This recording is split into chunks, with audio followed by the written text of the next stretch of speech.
Hi, Weenies. So I wanted to cover this section of Phil's rant, but I'm not going to have time to do an actual video about it because it's kind of a lot.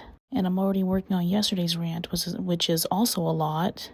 Homie is just crashing out big time.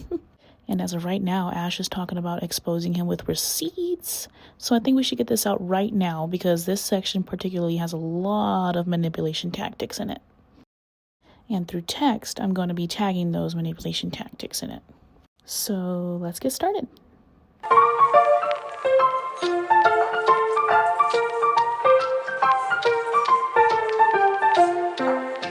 Well, I'm going to give you the answer, but the answer won't make sense until you kind of go through the history.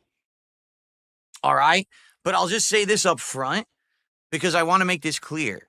Absolutely nothing that I'm about to tell you on this show is private information, okay? I am not the kind of guy that's going to go and be like, oh, well, all this stuff was going on behind the scenes, private, and you guys don't know about it. So let me just spill all that shit right now and be a complete fucking dick and violate trust and stuff like that. I'm not going to do that. All right? I'm not. I'm just going to tell you basically my perspective on this whole ride since last summer of what's been going on, excuse me, and how we got to where we got today. Okay? So basically, why am I doing Smart Guy solo? All right. Well, it's very simple. Okay. PPP on his show, Kino Casino, has increasingly started up with rhetoric that's pretty toxic, negative, and insulting towards myself and my family. Now, there's a difference between myself and my family. Back when I appeared on their show first in August, which I actually spearheaded by contacting them behind the scenes, which shocked them. They had no idea that I would ever do that. And then got on their show, had that initial interview, which was very entertaining, made lots more content with them and all of that, right? The whole idea was that something very different would come from it than all the other content that has been made, over the years about me. And that it would actually turn into something very different and interesting. So it was all well and good. But if you haven't noticed recently, definitely the rhetoric has kicked up. And in particular, where I started to get wind that this was happening and it really was upsetting me, was PPP starts bringing up my wife. Now, for those who don't know, my wife, Kat, has showed up in my content less than 10 times. All right. When she first moved in with me in 2018, all right, I think she was in 3 streams where we did Q&A and stuff, and that was it. And then she did one stream with me that was a Halloween stream. And everyone made fun of her. I say everyone, it's the detractors, of course, made fun of her for her looks, and it really got to her, all right? So for many, many years, she never appeared in my content, okay? We kind of did a combo. We actually had a couple of streams where she was here for Q&A, and then 1 or 2 streams where we did this co-op of the Dondoko Island part of Like a Dragon, Infinite Well. I'm going to tell you something that I've kind of alluded to, but haven't really talked much about. Kat started to experience some health problems. And because of that, her health took a turn for the worse, and it wouldn't have made sense for her to start coming on stream with the levels of stress and stuff that she was going through. Okay? All right? Now, over the course of the year, the good news is stuff got better. All right? It improved. And as you know, I didn't talk about it all year. That's private shit. No one really needs to know about that. But that's why she disappeared from my content and hasn't come back, because we're in a situation where we're already so stressed out about all kinds of stuff going on. And that is one of the many things going on in my private life right now. It's not everything, to be clear, and I'll talk about that in a second. But it's just one of many things, all right? And stupid camera, stop doing AI bullshit. So basically, after that, we got questioned nonstop. Why is Kat not in your content? Where did she disappear to? And people speculate, oh, you got divorced. She's not there with you anymore. And all this bullshit and nonsense, right? It's all the same detractor crap that they all say. It's all bullshit, okay? So finally, fast forward to this year and today and all this stuff going on. And all of a sudden, after weeks of PPP escalating this rhetoric on his show, this toxic stuff about me, which again, I don't give a shit. I really don't. I've got thick skin. I don't care what you say about me. Say it, get your rise, get people to toss you money for it. I just don't care. I don't. But when you start bringing up my family members for literally no reason, besides, oh, maybe this will also get something out of the audience. Maybe this will get a rise out of Phil. Because if you want to know the truth, I think that's what this is all about. I think that PPP wants to get a rise out of me. He wants to have me here freak out and start, going full path number 2, the return of the king of hate, the angry man who just wants to rage against everything and burn everything down around him and hurt everyone around him because all I care about is myself and, go crazy. And I totally feel like that's what it is. All right. But basically, when you start bringing up my wife for absolutely no reason, again, there's no reason. It's not like Kat is part of my content. She's not. Right. She was in like 3-4 streams last year. She stopped being part of the content. She's not affecting anything. So it's that simple. All right. It is. It's just that simple. There's no reason to ever bring her up at all. But he keeps doing it. Now, of course, you guys wouldn't know this, but I've spoken with him about this many times. Okay? Many times. This isn't the first time, second time. And every time I say, this has to stop, he apologizes. He says, I got too worked up. I got into my rhetoric again. I'm sorry. Okay, fine. And then some time will pass, and then he does it again. And it's like, wait, what are you doing? We had the conversation already. You understood it was wrong. You apologized for it.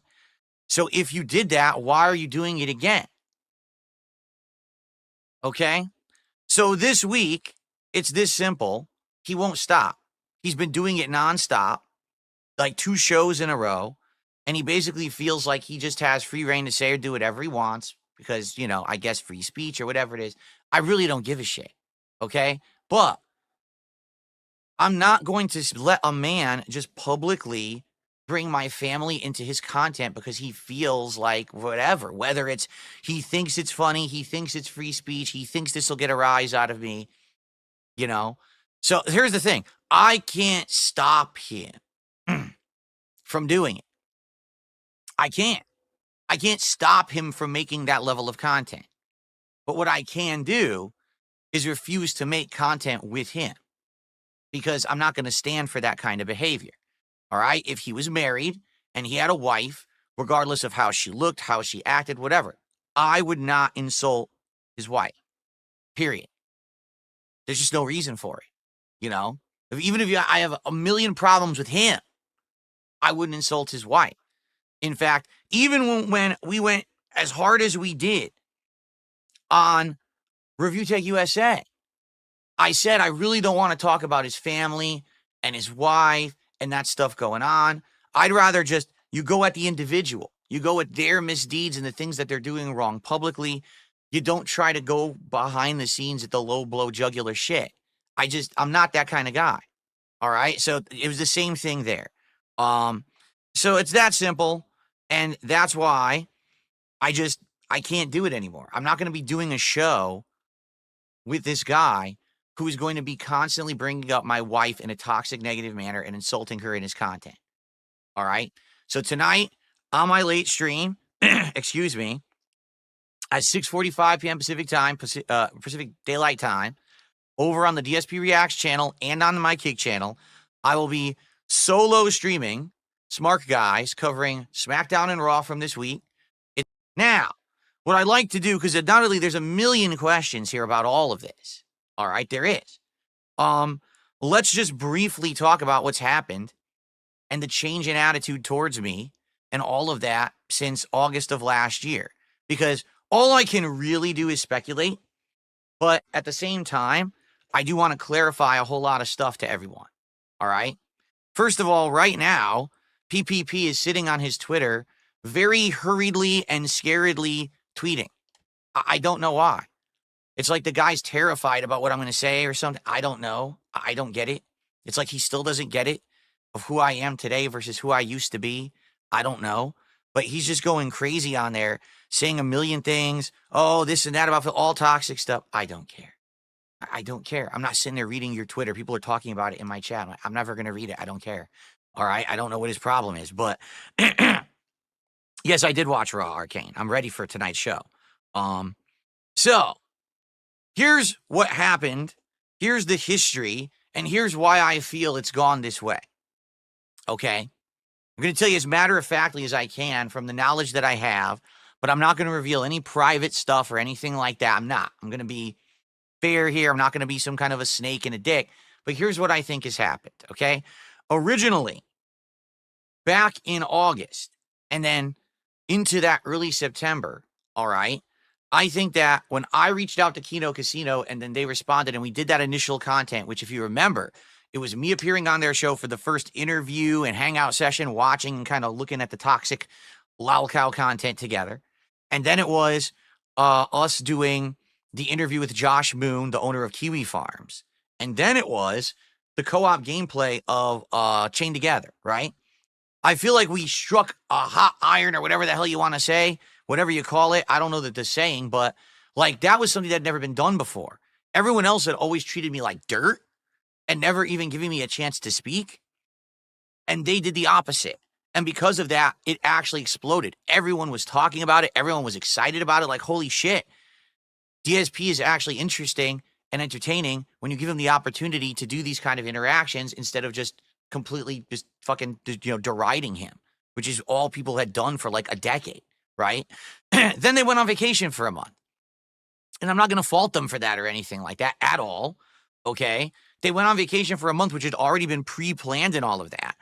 And I do feel like that sadly kind of stifled that momentum that we initially had, because when you're sitting around for a month and you're like, gee, what content will come next? And there's none. Now, I did my best during that month to maintain. If you remember, that was the month where I interviewed Keemstar on the Level 1 podcast right here. And that went really well. Again, that kind of exploded, right? It went crazy how popular it went. And people loved it and said, more, Phil, more. Give us more of this kind of content. So then I had Stuttering Craig on the show. And the guy literally exposed himself the most I think anyone has ever exposed himself, completely went mask off, freaking out, saying crazy stuff. I want to donate the money I made off your detractors. Wait, I want to give it to you. Wait, what? No, fuck you, Phil. Like, wait, what? So that was a wild interview. It really was. It was crazy. Never expected it to go that way. That was good content, right? Then I had the interview. Well, then I reacted to my documentary by June the King. And then I had the interview with June the King. Admittedly, I don't think the interview with June the King went the way anyone wanted. It was pretty darn boring because we all thought that maybe he'd have stuff to say about, researching me and stuff like that, right? And it just ended up being kind of a blah conversation. That when the casino came back, we kind of tried to resume and pick up where we left off, but this is where things fell apart. And I honestly don't think it's anyone's fault who was involved. Allow me to explain. All right. For many, many, many, many years, every single person on the internet wanted to use me as their easy, low-hanging fruit, their easy payday, their target where, hey, if I have a day where I just make fun of Darkside Phil, I'll make profit because he's the meme that everyone likes to make fun of, right? And this just persisted for the longest damn time. Well, all of a sudden, now that I was actually getting positive attention, people were listening to what I had to say instead of just deriding me and writing me off. Now was the opportunity to clap back. Take a look at the interview with Josh Moon. It went really well. I said my side, he said his side. We didn't really come to an agreement or a middle road, but it was still really good. So the whole idea was, let's keep making that fascinating content because Kino Casino is a great middle ground for that kind of content. You could have me on versus these other people who've always been toxic or accusatory towards me. And let's hash it out. Let's actually see what your real problem is with me. And let's figure it out together, right? And that was the whole point. Okay, all of it, like that's how it was going to go. And of course, occasionally there was going to be other content where maybe I would do some gameplay with those guys. I would show up on their show and there'd be another interview where we talk about other things, right? And then systematically what happened was very simple, all right? Every single person who we reached out to and contacted and said, hey, listen, now is the time. Because over the years, you've been so critical of Phil. So let's do this. Let's do this show. Let's have Keno Casino be the neutral place to do this. You know, internet blood sport, right? Let's do it. Let's hash it out. And it could end up like the Josh Moon interview. It could end up like the Stuttering Craig interview. It could be like any, who knows what's going to happen, but it's going to be exciting content for everybody involved. And all we heard was no, no, no, no, no. Okay? Why did we hear no? Well, all I can do is speculate. But my speculation is pretty simple. These people who over the years have always wanted to come at me, have always wanted to come at me because I was the easy win. I was the easy target. Everyone else was already doing it. You already know there's an installed, established group of people who are going to throw you money if you bring me up in a negative or toxic manner. They're brainwashed to do it. It's literally a cult on the internet, right? So since now this was going to be different, well, guess what? I don't want to do it anymore. No. When it's going to be fair, there's going to be an actual interview where Phil can talk and I can talk, and it's not completely one-sided. I just wanted to go back and beat the dead horse the 100th time to get some more money.